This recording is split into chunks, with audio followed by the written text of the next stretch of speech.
உன் உள்ளத்தால் எண்ணத்தால் முன்னேற்றம் அடைந்து வருகிறாய். அதேபோல் உன் வாழ்வில் பொருளாதார முன்னேற்றம் சிறப்பாக வரும். உன் மனதில் இப்போதெல்லாம் நேர்மறை எண்ணங்களோடு உண்மையாக இருக்கும் உன் பக்தியும் சேர்ந்து உனக்கு புதிய வாய்ப்புகளை கொண்டு வந்து சேர்க்கும். இது சத்தியம். பல மாற்றங்களை நீ காணப்போகிறாய். உன் தியாகத்திற்கும் பொறுமைக்கும் பரிசு கிடைக்கப் போகிறது. நல்லதே நடக்கும். சில காரியங்களை தொடர்ந்து தள்ளி போட்டு வந்துள்ளாய். அது தொடங்குவது பற்றி கொஞ்சம் சிந்தித்து முயற்சி செய். சில கண்ணீருக்கு காரணமாக இருந்த விஷயங்கள் முடிவுக்கு வரும். வேல்மாறல் மற்றும் திருப்புகளை படித்து தொடர்ந்து படி, நிறுத்தாமல். உனக்கு நல்லதே நடக்கும் உன் வாழ்வில். உனக்கு வாழ்க்கையில் இன்னும் எவ்வளவோ நல்ல சந்தோஷங்கள் காத்திருக்கிறது. உன் வாழ்வில் இன்னும் எத்தனையோ அளவில்லாத மகிழ்ச்சியான சந்தோஷங்களை அனுபவிக்க கொடுத்திருக்கிறது இந்த காலம் உனக்கு. நீ கவனமாக இருக்க வேண்டும் என்று முன்பே கூறியிருந்தேன். சில விஷயங்கள் உன்னை மீண்டும் ஏற்க முயற்சி செய்கின்றனர்.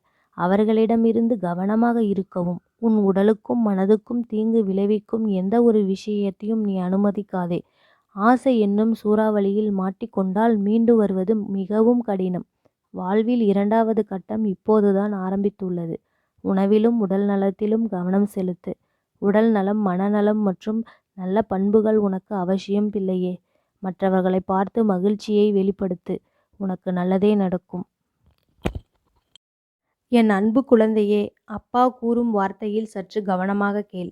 நீ இந்த உலகத்தை பற்றி நிறைய தெரிந்திருக்கலாம். உனக்கு அனுபவங்களால் பல விஷயங்களை புரிந்திருக்கலாம். ஆனால் என் கடமை உனக்கு உண்மையை சொல்வது.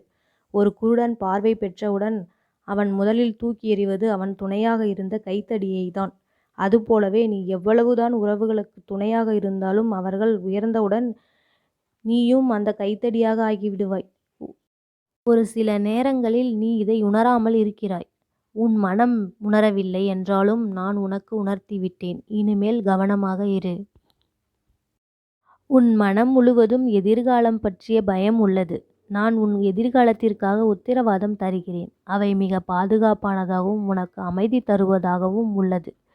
உன்னிடம் வம்பு செய்தவர்களை நான் வழிமாறி அவர்களுடைய பாதையை மாற்றிவிட்டேன்.